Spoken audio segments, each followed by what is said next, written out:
ഇപ്പൊ ഇങ്ങനെയുള്ള ചതിക്കുഴികളിൽ പോയി വിടുന്ന കുട്ടികളുണ്ട്. അത് എന്നോട് പലരും വിളിച്ച് സംസാരിക്കാറുണ്ട്.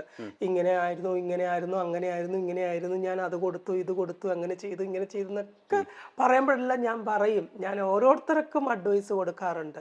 ഇതല്ല ലൈഫ്. അതുകൊണ്ട് തന്നെ നമ്മൾ 99% നമ്മളൊരു സൗഹൃദത്തിന് വേണ്ടിയിട്ട് നമ്മുടെ ഊർജവും സമയവും എല്ലാം നമ്മൾ വിട്ടുകൊടുക്കുമ്പോൾ 1% നമ്മൾ നമുക്ക് വേണ്ടിയിട്ടും കൂടി ജീവിക്കണം. ആ 1%ത്തിന് 99%-നേക്കാൾ ശക്തി ഉണ്ടായിരിക്കണം. അപ്പൊ ഈ 99% നമ്മളെ കയ്യിൽ നിന്ന് നഷ്ടപ്പെട്ടാൽ ഈ 1% കൊണ്ട് നമുക്ക് പിടിച്ചു നിൽക്കാൻ കഴിയും. ഇത് ഞാൻ പ്രതീക്ഷിച്ചതാണ് എന്നുള്ളത് അത് ഞാൻ എൻ്റെ കുട്ടികളോട് എല്ലായിടത്തും പറഞ്ഞു കൊടുക്കുന്ന ഒരു കാര്യം.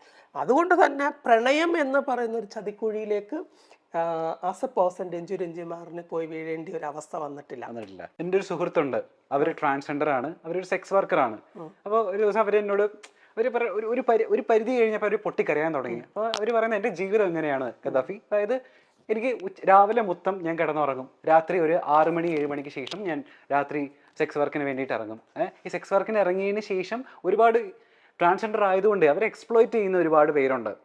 സാധാരണ ഒരാളാണെന്നുണ്ടെങ്കിൽ നമ്മൾ ചോദിക്കുന്ന പൈസ തരുമായിരിക്കും, പക്ഷേ ചിലപ്പോൾ സെക്സ് ട്രാൻസ്ജെൻഡർ ആയതുകൊണ്ട് അവർ നമ്മളുടെ അടുത്തേക്ക് വരികയും പിന്നീട് കാര്യം കഴിഞ്ഞതിന് ശേഷം ചിലപ്പോൾ നമ്മൾ ചോദിക്കുന്ന പൈസ തരാതെ അവർ ഉപദ്രവിച്ചിട്ട് കടന്നു പോവുകയും ചെയ്യുന്ന ഒരു പ്രവണത. നമുക്ക് ഇത്രയും പൈസ ഉണ്ടെങ്കിൽ നമുക്ക് ഇത്രയും മെഡിസിൻസ്, സർജറിക്ക് ശേഷം ഇത്രയും മെഡിസിൻസ് ഇൻടേക്ക് ചെയ്യേണ്ട ഒരു ബാധ്യതയുണ്ട്. അതെല്ലാം ചൂഷണങ്ങളാണ്, നമുക്ക് ചുറ്റും നടക്കുന്ന ചൂഷണങ്ങളാണ്. ഞാൻ പറഞ്ഞല്ലോ, ഈ സൗഹൃദം, സ്നേഹം, പ്രണയം, ഇഷ്ടം, ഇതെല്ലാം ഇതിന്റെ ഫാക്ടറായിട്ട് വരും. ഇപ്പം ഒരു പെണ്ണ് ഒരു സിസ്ജെൻഡറിൽപ്പെട്ട ഒരു സ്ത്രീ ആണെന്നുണ്ടെങ്കിലും ഒരു ട്രാൻസ് വുമൺ ആണെങ്കിലും ഒരു പുരുഷനോടൊപ്പം അവൾ കഴിഞ്ഞിട്ടുണ്ട് എങ്കിൽ അവൾ ആ ജീവിതം തന്നെ അവന് തുറന്നു കൊടുക്കുകയാണ്. അവളുടെ ലൈഫ് അവിടെയാണ് എന്നുള്ള ഒരു പൂർണ്ണ വിശ്വാസത്തിന്റെ പുറത്ത് മാത്രമാണ് ഒരു സ്ത്രീ ഒരു പുരുഷന് വശംവദയാകുന്നത്. അപ്പൊ ആ മനസ്സിലൂടെ അവൾ ചിന്തിച്ചു പോകുന്ന ഇതാണ് എൻ്റെ ലോകം എന്നുള്ളതാണ്. അവൾ ആ നെഞ്ചിൽ തല അമർത്തി, മുഖം അമർത്തി, മുറുക്ക കെട്ടിപ്പിടിച്ച് കിടക്കുന്നുണ്ടെങ്കിൽ അവളുടെ ഹൃദയം തേങ്ങുകയാണ്. ആ സമയം അവൾ സന്തോഷം കൊണ്ട് തേങ്ങുകയാണ്. പക്ഷെ ആ പുരുഷൻ ആഗ്രഹിക്കുന്നത് അത്രയും സമയം അവളെ സ്പെൻഡ് ചെയ്യുക എന്നുള്ളത് മാത്രമാണ്. ആ ഒരു ടൈം ഓഫ് പീരീഡ് കഴിഞ്ഞാൽ കഴിഞ്ഞു. പക്ഷെ ആ സ്ത്രീയുടെ ഹൃദയത്തിലേക്ക് കേറിപ്പോവുകയാണ്. അതെ, ഇപ്പം സെക്സ് വർക്ക് ചെയ്യുന്ന സ്ത്രീകളാണെന്നുണ്ടെങ്കിലും അവരുടെ മനസ്സിലും ഒരു പുരുഷനുണ്ട്. അത് മനസ്സിലാക്കണം. അത് വെറുതെ അല്ല. ഒരു സ്ത്രീ ഒരു പുരുഷന് തന്റെ ശരീരം കാഴ്ചവെക്കുമ്പോൾ സർവ്വതും കാഴ്ചവെക്കുന്നതിന് തുല്യമാണ്. അതിപ്പം പണത്തിന് വേണ്ടിയിട്ട് പോകുന്ന അവരുടെ ഗതികേടാണ്. ആ പണത്തിന് വേണ്ടിയിട്ട് അവൾ പോകുമ്പോഴും അവളുടെ ഹൃദയം കൊടുത്തിരിക്കുന്ന ഒരു രൂപം എവിടെയോ ഉണ്ട്. അതെ, അപ്പൊ എക്സാക്ട് ഈ സാധനമാണ് പറഞ്ഞത്. അതായത് നമ്മള് രാവിലെകൾ കാണുന്നേ ഇല്ല, രാവിലെകൾ മൊത്തം നമ്മൾ കിടന്നുറങ്ങുന്നു, കാണുന്നത് മൊത്തം രാത്രികളാണ്. രാത്രികളിൽ ഈ പറയുന്ന പോലെ നമ്മള് ചൂഷണം ചെയ്തിട്ട് കടന്നു പോവുകയാണ്. ചിലപ്പോൾ നമുക്ക് പൈസ പോലും കിട്ടാറില്ല. ആ പൈസ സ്വരൂപിച്ചിട്ട് വേണം ഇവർക്ക് പിറ്റേ ദിവസം പോയിട്ട് ഹോർമോണൽ ടാബ്ലറ്റ്സ് ഇൻടേക്ക് ചെയ്യാൻ വേണ്ടിയിട്ട്. അപ്പോൾ ഇത്തരം ട്രോമകൾ ഉണ്ടല്ലോ, അതായത് ആരും മനസ്സിലാക്കാനില്ല. രാവിലെകൾ നമ്മൾ കാണുന്നില്ല, രാത്രികൾ മാത്രം. ഇതൊക്കെ ഉണ്ടാക്കുന്ന ഒരു പ്രഷർ ഉണ്ടല്ലോ, തുറന്നു പറയാൻ നമുക്കൊരു കൂട്ടില്ല.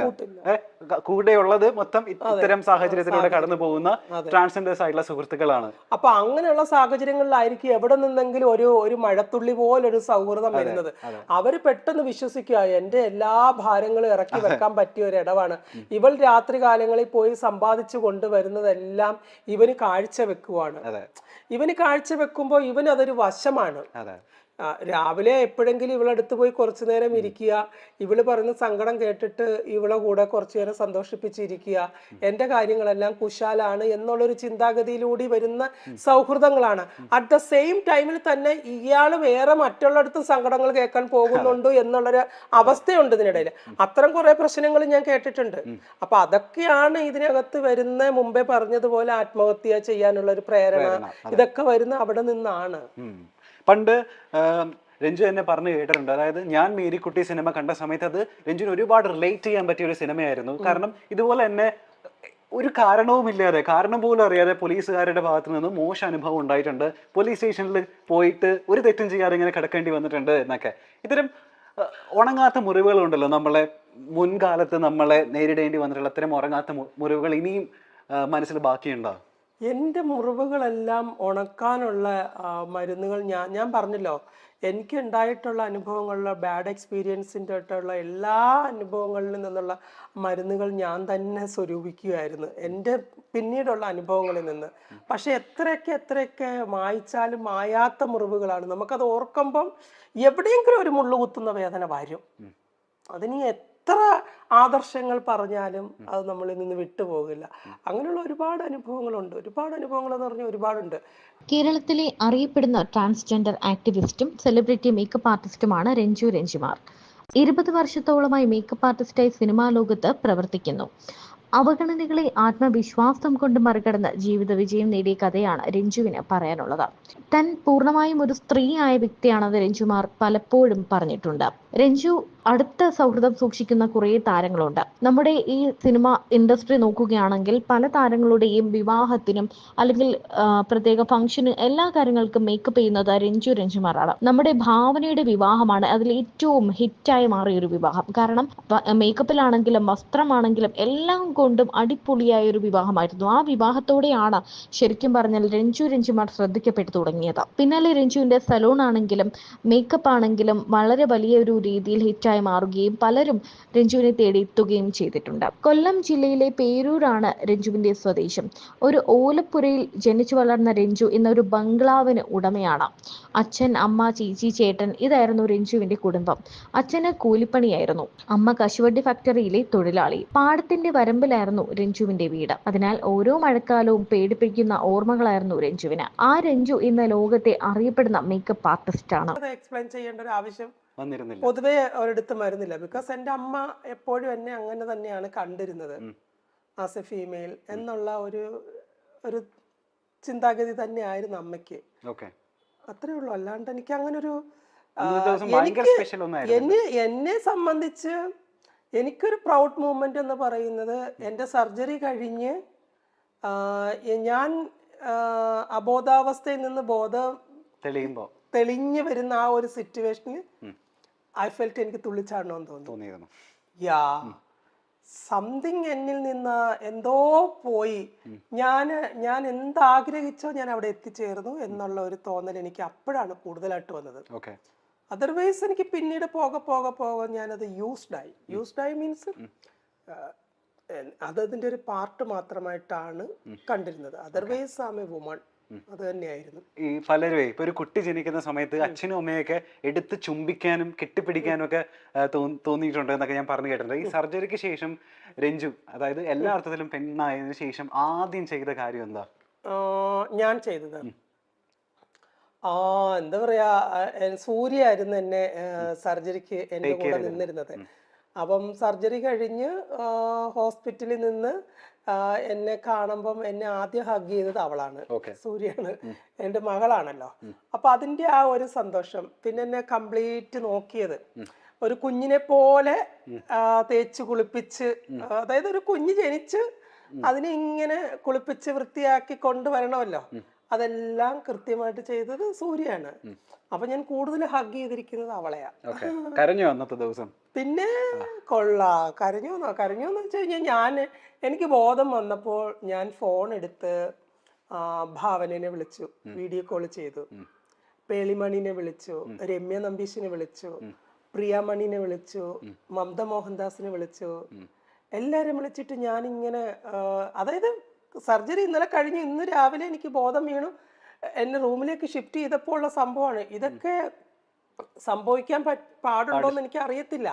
കാരണം അത്രയും പെയിൻഫുൾ ആയിട്ടുള്ള ഒരു നൂൽപാലത്തിലുള്ള ഒരു സർജറി കഴിഞ്ഞിട്ടാണ് ഞാൻ കിടക്കുന്നത്. പക്ഷെ എനിക്ക് ലോകത്തോട് വിളിച്ച് പറയണം എന്ന് എനിക്ക് തോന്നി, ബിക്കമിങ് ഐ എ വുമൺ എന്നെനിക്ക് പറയണം.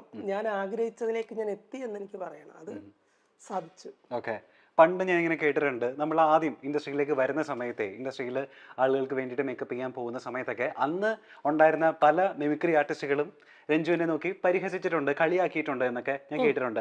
എന്നിട്ട് രഞ്ജു റൂമിൽ ചെന്നിരുന്നിട്ടായിരിക്കും ഒറ്റയ്ക്ക് ഇരുന്ന് കരയുക. അവരുടെ മുമ്പിൽ ചിലപ്പോൾ കാണിക്കാതെ റൂമിൽ ചെന്നിരുന്ന് ഒറ്റയ്ക്ക് ആരോടും പരാതി പറയാതെ പരിഭവമില്ലാതെ ഒറ്റയ്ക്ക് ഇരുന്ന് കരയുമായിരുന്നു എന്ന് കേട്ടിട്ടുണ്ട്. അതിനുശേഷം ഇപ്പോൾ പല നിലപാടുകളും, അതായത് മുൻനിര ആക്ടേഴ്സിനോടടക്കം മുഖം നോക്കാതെ നിലപാടുകൾ തുറന്നു പറഞ്ഞിട്ടുണ്ട്. അതിൻ്റെ ആഫ്റ്റർ എഫക്ട്സ് ഉണ്ടായിട്ടുമുണ്ട്. പക്ഷെ അവിടെ നിന്ന് ഇങ്ങോട്ടേക്കുള്ള ഒരു മാറ്റം ഉണ്ടല്ലോ രഞ്ജുവിന്റെ, മാനസികമായിട്ട് അത്രയും ബോൾഡായി കുറെ കാര്യങ്ങൾ തുറന്നു പറയുന്നു. എവിടെ നിന്നാണ് ഈ മാറ്റം കണ്ടു തുടങ്ങി? ഈ എനിക്കതൊരു ബോൾഡായിട്ട് എനിക്ക് തോന്നിയിട്ടില്ല. അതൊരു ബോൾഡ്നെസ്സിന്റെ ഒരു പ്രത്യേകതയായിട്ട് എനിക്ക് ഇപ്പോഴും ഫീൽ ചെയ്തിട്ടില്ല. അന്നും ഇന്നും എൻ്റെ പ്രതികരണങ്ങൾ നല്ലതിന് വേണ്ടിയിട്ടായിരിക്കും. ഞാൻ പ്രതികരിച്ചിട്ടുള്ള എന്ത് കാര്യങ്ങൾ എടുത്തു നോക്കിയാലും അതിനകത്ത് ഒരു ശരിയുണ്ടാകും. ആ ശരി ഉള്ളത് കൊണ്ട് മാത്രമാണ് ഞാൻ പ്രതികരിക്കുന്നത്. അതുകൊണ്ടാണ് ഞാൻ സഡൻലി പ്രതികരിക്കാത്തത്. ഞാൻ ടൈം എടുത്തേ ഒരു വിഷയത്തിൽ ഞാൻ ഇടപെടുകയുള്ളൂ. അതിൻ്റെ സത്യാവസ്ഥ എന്താണെന്ന് അറിഞ്ഞ് മനസ്സിലാക്കിയിട്ട് ശേഷമേ ഞാൻ പ്രതികരിക്കുള്ളൂ. പലപ്പോഴും മറ്റുള്ളവരോടുള്ള പ്രതികരണം ഞാൻ കരയുന്നത് സ്വയം എൻ്റെ വീട്ടിനകത്ത് കണ്ണാടി നോക്കി തന്നെ. അത് അന്നും ഇന്നും ഒക്കെ എൻ്റെ സങ്കടങ്ങളെല്ലാം ഞാൻ എണ്ണിപ്പറക്കുന്നത് എൻ്റെ ബെഡ്റൂമിലാണ്. എൻ്റെ കണ്ണാടിയിൽ നോക്കിയിട്ടാണ് ഓപ്പോസിറ്റ് നിൽക്കുന്ന ആളാണ് ഞാനുമായിട്ട് ഫൈറ്റ് ചെയ്യുന്നതെന്നുള്ള രീതിയിൽ ഞാൻ സംസാരിക്കും. മിററിൽ നോക്കി സംസാരിക്കും. നീ അത് പറഞ്ഞില്ല, നീ ഇങ്ങനെ പറഞ്ഞു, നീ ഇങ്ങനെ കാണിച്ചില്ല, നീ അങ്ങനെ കാണിച്ചില്ല. ഇതെല്ലാം എൻ്റെ ദേഷ്യം മുഴുവൻ ഞാൻ അവിടെ എക്സ്പ്രസ് ചെയ്യും. അതെല്ലാം അലിഞ്ഞു പോകും. ഞാൻ സുഖമായിട്ട് കിടന്നുറങ്ങും. അതുകൊണ്ട് എൻ്റെ ഉറക്കം നഷ്ടപ്പെടുന്നില്ല. എനിക്ക് പറയേണ്ടത് ഞാൻ പറഞ്ഞു കഴിഞ്ഞു എന്നുള്ളൊരു സമാധാനത്തിലാണ് ഞാൻ കിടന്നുറങ്ങുന്നത്. വാട്ട് എവർ ഇറ്റ് ഈസ്, അവരെന്ത് പറഞ്ഞു എന്നുള്ളത് പിന്നീട് ഞാൻ അതിനെപ്പറ്റി ബോധർ ചെയ്യാറില്ല. അത് അവരുടെ കൾച്ചർ, അല്ലെങ്കിൽ അവരുടെ അറിവ്, അല്ലെങ്കിൽ അവരുടെ അറിവില്ലായ്മ, അത് മാത്രമേ ഞാൻ കണക്കാക്കുള്ളൂ. അന്ന് കളിയാക്കിയവരൊക്കെ പിന്നീട് നമ്മൾ ഇങ്ങനെ ഒരു സ്റ്റേറ്റസിലേക്ക് മാറിയ സമയത്ത് അവരെ കണ്ടുമുട്ടിയിട്ടുണ്ടോ? കണ്ടുമുട്ടാറുണ്ട്. പലരെയും കണ്ടുമുട്ടിയിട്ടുണ്ട്. എവിടെയെങ്കിലൊക്കെ വെച്ച് കാണുമ്പം നമുക്ക് കൊടുക്കാൻ പറ്റുന്ന എന്താണ്? ഒരു പുഞ്ചിരി, അല്ലേ? അത് അവർക്കത് ആ ഒരു റിഫ്ലക്ഷൻ അവർക്കത് ആസ്വദിക്കാൻ കഴിയുന്നുണ്ടെന്നുണ്ടെങ്കിൽ അവിടെ അത് തീർന്നു. അത്രേ ഉള്ളൂ. അവർ ചിരിച്ചോ ചിരിച്ചില്ലയോ എന്നുള്ളത് ഞാൻ ആലോചിക്കുന്നില്ല. ഞാൻ ചിരിക്കും. അതാണ് ഏറ്റവും നല്ല മധുര പ്രതികാരം. ഞാൻ ചിരിക്കും. പണ്ട് ഇതുപോലെ നിലപാടുകൾ തുറന്നു പറയുന്നത് കൊണ്ട്, ഇപ്പൊ ചില നമ്മൾ പക്ഷം പിടിക്കുന്നത് കൊണ്ട് ഒരുപാട് മാറ്റി നിർത്തലുകൾ ഉണ്ടായിട്ടുണ്ട്. ഒരുപാട് കാലം നമ്മൾ വീട്ടിൽ ജോലിയില്ലാതിരിക്കേണ്ട അവസ്ഥ വരെ ഉണ്ടായിട്ടുണ്ട് എന്ന് ഞാൻ പറഞ്ഞു കേട്ടിട്ടുണ്ട്. ഇപ്പോഴും ഉണ്ട്. അതിപ്പോഴും ഉണ്ട്. കാരണം ഞാൻ പ്രതികരിക്കുന്നവളായതുകൊണ്ട് എനിക്ക് ചില കാര്യങ്ങൾ കണ്ടാൽ അത് തെറ്റാണെന്ന് എനിക്ക് ചൂണ്ടിക്കാണിക്കണം. പിന്നീട് അത് ആവർത്തിക്കാതിരിക്കട്ടെ, അല്ലെങ്കിൽ അത്രയും ഒരു അറിവ് അവർക്ക് കിട്ടട്ടെ എന്നുള്ള രീതിയിൽ ഞാൻ എപ്പോഴും പ്രതികരിക്കും. അതുകൊണ്ട് തന്നെ പലയിടങ്ങളിൽ നിന്ന് എന്നെ മാറ്റി നിർത്തപ്പെട്ടുകൊണ്ടിരിക്കുവാണ് അന്നും ഇന്നും ഒക്കെ. അത് എനിക്ക് മാത്രമല്ല, അഭിപ്രായങ്ങളുള്ളവരെല്ലാവരെയും തഴയുന്ന കാലഘട്ടമാണിത്. അതിപ്പം എന്നെ സംബന്ധിച്ച് എൻ്റെ ഒരു സമാധാനം, അല്ലെങ്കിൽ എനിക്ക് അവർക്ക് വേണ്ടിയിട്ട് ഒരു വാക്കെങ്കിലും ഉച്ചരിക്കാൻ കഴിഞ്ഞല്ലോ എന്നുള്ളത് മാത്രമേ ഞാൻ ചിന്തിക്കുന്നുള്ളൂ. അതർവൈസ് എൻ്റെ അന്നമാണ് അവിടെ മുട്ടിയിരിക്കുന്നതെന്ന് കുറെ കഴിയുമ്പോഴാണ് ഞാൻ മനസ്സിലാക്കുന്നത്, റിയലൈസ് ചെയ്യുന്നത് അപ്പോഴാണ്. ഞാൻ അന്ന് അങ്ങനെ പറഞ്ഞത് കൊണ്ട്, അല്ലെങ്കിൽ അന്ന് അവരുടെ കൂടെ അവർക്ക് സപ്പോർട്ട് ചെയ്തത് കൊണ്ട് എൻ്റെ അന്നം മുടങ്ങുന്നുണ്ട് എന്ന് ഞാൻ റിയലൈസ് ചെയ്തു. അതും എന്നെ ബാധിക്കില്ല. ബിക്കോസ് ഞാൻ ഇങ്ങനെ ഒരു സപ്രപഞ്ച കട്ടിലൊന്നും ജനിച്ച ആളല്ലല്ലോ. വായി സ്വർണ്ണക്കരണ്ടിയും കൊണ്ട് ജനിച്ച ഒരാൾക്കേ സ്വർണ്ണക്കരണ്ടി നഷ്ടപ്പെട്ടു പോകുമ്പോൾ ആദ്യം വരുവുള്ളൂ. എന്നെ സംബന്ധിച്ച് പ്ലാവില കൂട്ടി കഞ്ഞി കുടിച്ചിട്ടുള്ള ആളാണ് ഞാൻ. അപ്പൊ എനിക്ക് ആ പ്ലാവില കൂട്ടി കഞ്ഞി കുടിക്കുന്നതിന്റെ രുചി എന്താണെന്ന് എനിക്ക് നന്നായിട്ട് അറിയാം. ഞാനിനി തിരിച്ചങ്ങോട്ട് എത്തിയാലും എനിക്കങ്ങനെ പ്രത്യേകിച്ചൊരു വ്യത്യാസമൊന്നും വരില്ല. അതുകൊണ്ട് ഞാൻ അതിനെപ്പറ്റി ചിന്തിച്ച് ഓവർ തിങ്കിങ് ഇല്ല, അത്ര തന്നെ. ഇപ്പോഴും അത്തരം തുറന്ന നിലപാടുകൾ പറയാനും എന്റെ അഭിപ്രായങ്ങൾ തുറന്നു പറയാനും, ഇനിയിപ്പോ ജോലി ഇല്ലെങ്കിലും സാരമില്ല, അത് തുറന്നു പറയും തന്നെയുള്ള ഒരു മാറ്റവും പറയും. എനിക്കത് അവർ പറഞ്ഞത്, അവരുടെ പ്രസ്താവന തെറ്റാണെന്ന് കണ്ടു കഴിഞ്ഞാൽ, ഇന്ത്യയിൽ വോട്ടവകാശമുള്ള ഒരു ഇന്ത്യൻ പൗരത്വം സ്വീകരിച്ചിട്ടുള്ള ഒരാളാണ് ഞാൻ. എനിക്കും അവരെ പോലെ തന്നെ അഭിപ്രായമുണ്ട്. എന്ത് വിട്ടുത്തരവും പറയാന്ന് കണ്ടു കഴിഞ്ഞാൽ ആൾക്കാർ അതിനെ അക്സെപ്റ്റ് ചെയ്യണമെന്ന് പറഞ്ഞ് നടക്കുന്ന കാര്യമല്ലല്ലോ. അതിപ്പോ ചെറിയ കുട്ടികൾ വരെ പ്രതികരിക്കുന്നുണ്ട് പല കാര്യങ്ങളിലും, അല്ലേ? അപ്പം നമ്മൾക്ക് പറയാനുള്ളത് പറയണം, അത്രേ ഉള്ളൂ. ഇപ്പോൾ തുറന്നു പറയുന്നത് കൊണ്ട് അവസരങ്ങൾ ഇല്ലാതെ ആയിട്ടുണ്ട്, നമ്മളെ മാറ്റി നിർത്തിയിട്ടുണ്ടെന്നൊക്കെ പറഞ്ഞാൽ, അതുപോലെ ഭീഷണികൾ എന്തെങ്കിലും വന്നിട്ടുണ്ടോ ജീവിതത്തിൽ? ഇഷ്ടം പോലെ, ഇൻഡസ്ട്രിയിൽ നിന്ന് ഇഷ്ടം പോലെ. ഓക്കെ, അപ്പൊ അതെങ്ങനെയാ നേരിട്ടിരുന്നത്? ഞാൻ അവരോട് പറയും, വീട് ഇന്നടുത്താണ്, വണ്ടി നമ്പർ ഇന്നതാണ്, ഞാൻ ഇന്ന ദിവസങ്ങൾ ഇന്നടുത്തോട്ട് ട്രാവൽ ചെയ്യുന്നുണ്ട്, നിങ്ങൾക്ക് എന്തെങ്കിലും ചെയ്യണമെന്നുണ്ടെങ്കിൽ ചെയ്തോ, നോ പ്രോബ്ലം, അത്രേ ഉള്ളൂ. എന്തായാലും എൻ്റെ നിലപാട് വ്യക്തമാക്കിയിട്ടായിരിക്കുമല്ലോ ഞാൻ ഈ ഭൂമിയിൽ നിന്ന് പോകുന്നത്. അത്രയും സമാധാനമുണ്ട്. ഓക്കെ. ഇതിപ്പോ നമ്മുടെ കേരളത്തിലാണെന്ന് തോന്നുന്നു ട്രാൻസ്ജെൻഡേഴ്സിന്റെ മരണം ഏറ്റവും കൂടുതൽ റിപ്പീറ്റ് ചെയ്യപ്പെടുന്നത്. അത് കണക്ക് നോക്കി കഴിഞ്ഞാൽ ഒരുപാട് മരണങ്ങൾ 1 by 1 ബാക്ക് ടു ബാക്ക് ആയിട്ട് ഇങ്ങനെ സംഭവിച്ചുകൊണ്ടേയിരിക്കുകയാണ് അല്ലേ?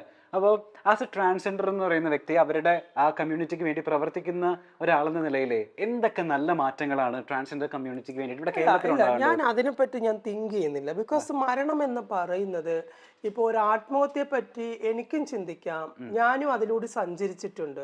അതൊരു പ്രസന്റ് ഓഫ് മൈൻഡിൽ വരുന്ന ഒരു പ്രോബ്ലമാണ്. അതിന് നമ്മൾ ഓവർകം ചെയ്യുക എന്നുള്ളതാണ് ആസ് എ പേഴ്സൺ എന്ന നിലയിൽ നമ്മൾ നേടിയെടുക്കേണ്ടത്. കാരണം ഈ ചുറ്റുവട്ടത്തുള്ളവരെല്ലാവരുടെയും ചിരി നമ്മളെ നോക്കി സന്തോഷത്തോടു കൂടിയുള്ള ചിരിയാണ്, അല്ലെങ്കിൽ പ്രോത്സാഹനത്തോടു കൂടിയുള്ള ചിരിയാണ്, അല്ലെങ്കിൽ നമ്മുടെ അക്സെപ്റ്റ് ചെയ്തുകൊണ്ടുള്ള ചിരിയാണ് നമുക്ക് വിശ്വസിക്കാൻ പറ്റില്ല. ചിരികൾ പലതരമുണ്ട്. അത് അവരെ കിടന്ന് ചിരിക്കട്ടെ, നോ പ്രോബ്ലം.